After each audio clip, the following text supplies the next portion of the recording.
ರಾಷ್ಟ್ರಧ್ವನಿ ನ್ಯೂಸ್ಗೆ ಸ್ವಾಗತ. Bus ಪ್ರಯಾಣಿಕರನ್ನೇ target ಮಾಡಿದ್ದ ಅಂತಾರಾಜ್ಯ ಕಳ್ಳರ ಗ್ಯಾಂಗ್ ಬಲೆಗೆ 225 ಗ್ರಾಂ ಚಿನ್ನ ವಶ. ಬೆಳಗಾವಿ ಪೊಲೀಸರ ಕಾರ್ಯಾಚರಣೆ. ಉತ್ತರ ಪ್ರದೇಶ ಮೂಲದ 11 ಆರೋಪಿಗಳ ಬಂಧನ.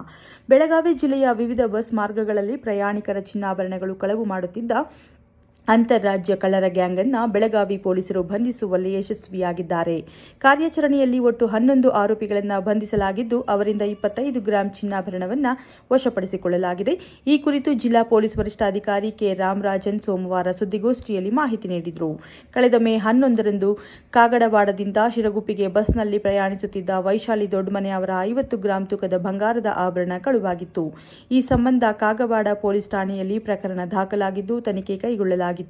ತನಿಖೆ ವೇಳೆ 2 ಪ್ರತ್ಯೇಕ ತಂಡಗಳಲ್ಲಿ ಕಾರ್ಯನಿರ್ವಹಿಸುತ್ತಿದ್ದ ಆರೋಪಿಗಳ ಜಾಲ ಪತ್ತೆಯಾಗಿದೆ.